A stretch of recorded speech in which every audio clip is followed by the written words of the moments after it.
Hi, I'm Natasha Money, and this is my buddy Milo Redwood, and we're coming to you today from an unnamed spot in Port Townsend. Maybe some of you will recognize it. We're here today to talk about storytelling for my channel at Someday This Will Be Funny with one of the funniest people I know. And Milo, years ago, how many years ago did you start a storytelling venue? I think it was 2004. 2004. Yeah, give or take. So 2004, he started with his buddy this series. What was it called again? Verbal Tease. Verbal Tease. It seemed like a good idea at the time. The idea was that we'd get people together and we were going to give them free tea, and we just had, you could pick out your own kind of tea. There was no fee to get in, and it was at the Veterans Hall. I remember paying Masonic a Lodge. fee. Yeah. I remember paying a fee. Did you just charge me? Yeah, only friends. Strangers, free. Yeah, but Masonic Hall. Well, And it arose out of boredom, like a lot of good things do. If you get bored enough, sometimes an idea will come through.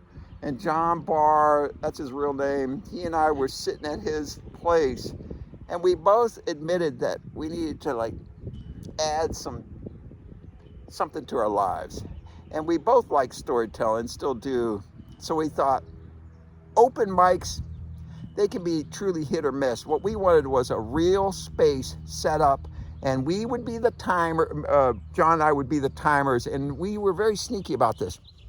We said you would get 5 minutes, but what we really meant was, if you intrigue us, we're going to let you go as long as you want to go.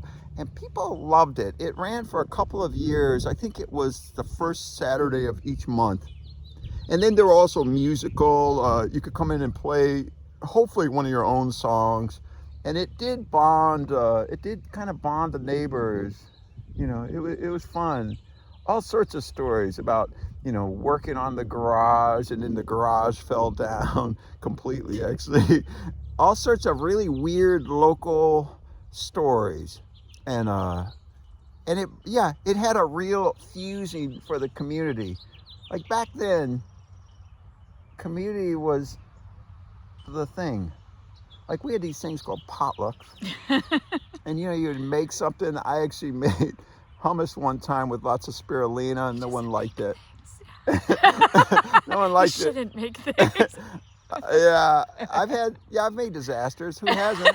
If you're a brave explorer type, you're going to have an occasional disaster. I've always said that. Yeah. Well, speaking of the opposite, I'm going to ask you some questions about, what do you think makes a great story? I think if the storyteller sort of goes into a zone, and the listeners also lose a sense of time, that's a good story. If they're fit, and actually I'm glad you asked that, because during Verbal Tease, one of the things I remember was John and I would sit near the back normally, and we would literally watch for fidgeting. Okay. And then if we did, I think we would say like gong, or we would make some noise to know that, or we'd maybe go at the back of the room and stuff. Like I remember doing that. Yeah, I actually got carpal tunnel syndrome or whatever that's. Storyteller. But mostly I think it's a zone. Yeah, if you see heads going like, that means that went on too long. Yeah. We didn't cut it quick enough. But are there any elements that you noticed? Because storytelling can be of different kinds, right? You can have the big wild story where it almost seems like you don't even need to be that great of a storyteller to carry it through because it's the wild thing. Yeah. And then, but for me, I love the stories where people take something that may be an everyday experience, and they tell it in such a way, calling forth your senses. I don't know what he's thinking. Hold on a second.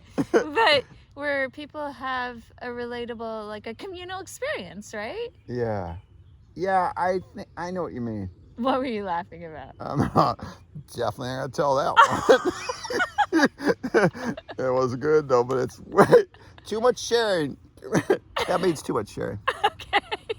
But what makes a good story? Yeah, that's a great question. I mean, I think it's transporting. This sounds trite, but I think if you transport, if the storyteller is also, in a way, transported, maybe to a memory, like, and then we have to think fictional versus real life stories. Yeah. Right. So if you're, I don't know, rehearsed a story over and over and it's not real, that's probably a different thing. Huh. Right. I'm that person. I love to rehearse. But if you're right. Yeah. But there is that thing, like how, I know you're a great storyteller and I love being on stage.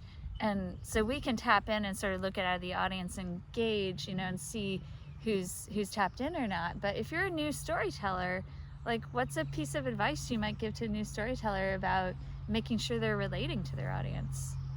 I mean, I think just in your heart, knowing if it's a good story, I think we know.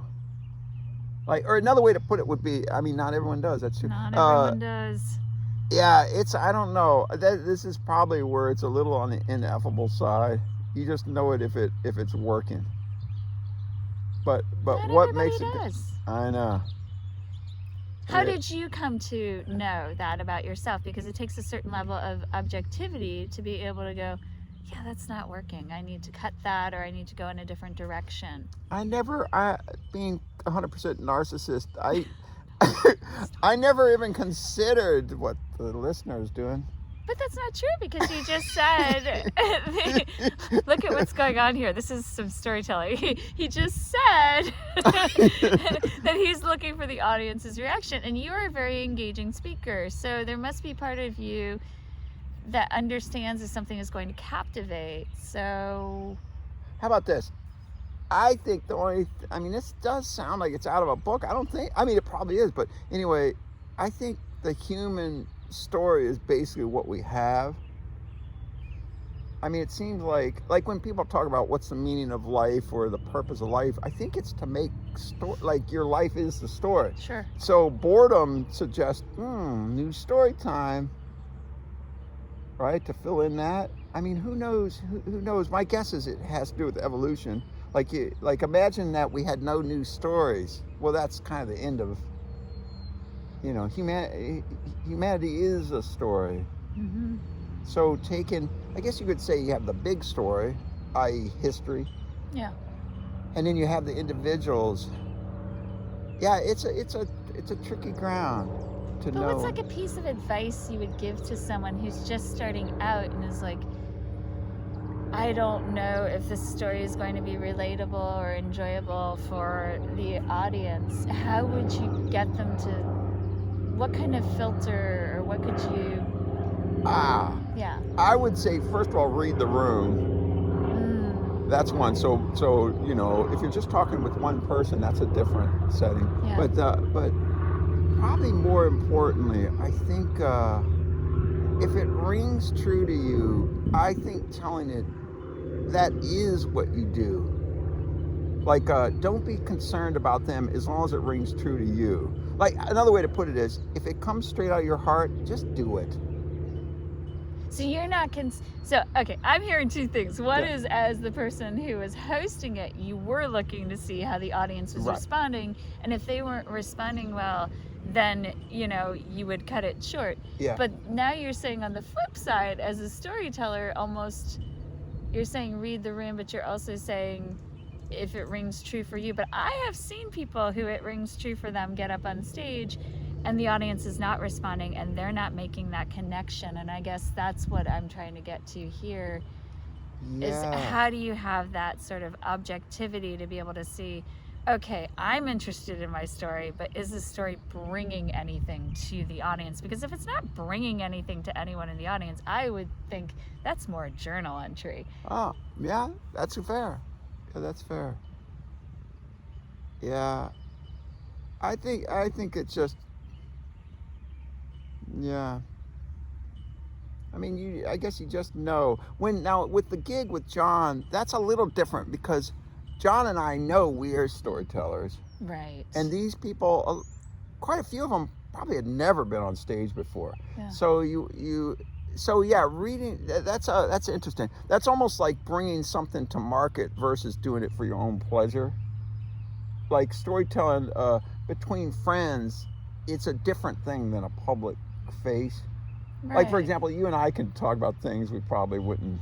We could tell stories. Well, but I think we also test each other out. Like Yeah. sometimes, like usually when he calls me, he starts with a joke, which took me years to actually realize that what he was saying wasn't true. It was a joke that I he like to heard start with somewhere lies. else, and he was testing it out on me to see how it landed. So we do that back and forth. There was an ant crawling on your hat. This is real live storytelling with ants.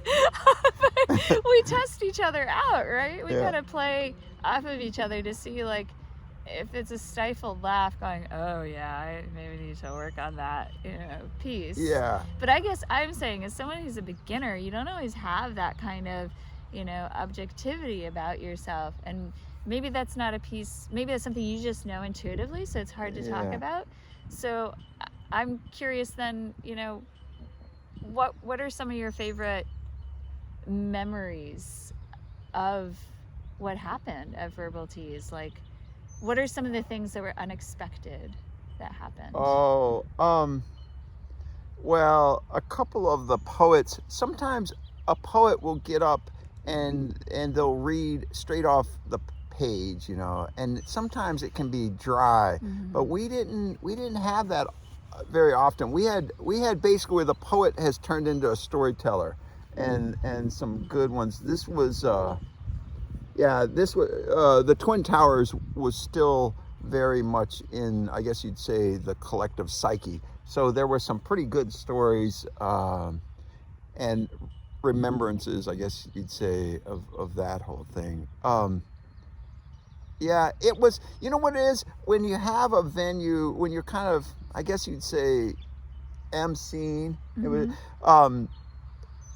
at least the way I'm wired, I don't pay as much attention long term. It's more like a flow. So to remember specific stories is a little difficult. Yeah. I was more like making sure the thing had the flow versus being there as a attendee. So, okay, going with the flow, did you have an order? Did you do it random?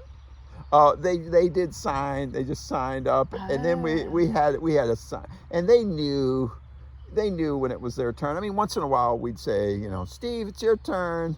But my favorite part continues to be my favorite part of life, and that is just spontaneity. You just never know. So when there were nights when we'd have 100 people in there, and you just never knew what was coming up next. Never, not even close, Yeah, but if you're new at storytelling, I would say it really comes from doing. I think you just keep going, and then it'll become more natural. Like at first there's nervousness, or maybe you're trying to memorize things. But if you keep at it, it's really easy. I mean, it's easy peasy as can be. Easy. I think there'd be a lot of people that would disagree. This one has a lot of talents, and so maybe he doesn't understand. And I love being on stage. I think we are an abnormal, an abnormal slice of the population. Lucky you.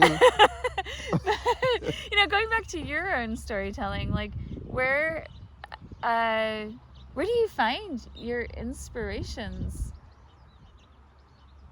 for telling stories? Like, how do you know? Are you working on it while I know you take lots of long walks. Like, are you working on it consciously? Are you working on the back of your mind? Like, how does that happen for you? The stories show up. I mean, this is an example. I live not far away, and we have deer around once in a while. And one morning I got up around 5:30, and a doe had just given birth to just little. They were, a little bigger than chihuahuas, and they were all slimy. And so she was cleaning them off. So we also have coyotes, and so she was cleaning them off so all the birthing smells wouldn't attract predators, right? And I swear this is absolutely true. So she's cleaning them off. One of them has a hard time getting up. Then another doe, probably her sister, because living there you start to recognize deer. It looked like her sister. Anyway, she comes over and she kind of looks, and then the birth doe scares her away, right? So you couldn't get too close. I swear to God, next thing you know, there were 3 bucks, there were about 9 deer, and I had never seen that many deer. They did seem to literally come to, I guess, witness the new fawns. And that sounds like something out of the movie, but it just happened 2 weeks ago. And then, alas, a couple days later, there was just 1 fawn left. But yeah, you'll be happy to know that the surviving fawn is already running around the yard. It was actually running around the potting shed like a lunatic. Yesterday it was running around. But anyway, so is that a story? I would call it a vignette. But my point is, if you just watch the world, it's loaded with stories. You really can't walk down a sidewalk without getting a story if you're open. Yeah, being right? open, keeping your eyes open, looking at what's in front of you, or Yeah, and not caving into the fear monster. the fear monster. Yeah, I think fear is basically anti-art, anti-music, anti-storytelling, kind of like when you guys remember when COVID got to peaks and you could almost smell the fear in the air. Maybe you go into a grocery store. I think that's like a big hand over beauty, basically. Fear is like, I almost want to say it's the opposite of storytelling. And so the reason I bring that up is fear is what keeps us down. So when you're walking down the street, if you're afraid of everything, probably not going to get stories. You can't collect stuff if you're just, right? If you're just closed off. Sure. Fear has that, it's Sunday. This is a sermonette. I am curious,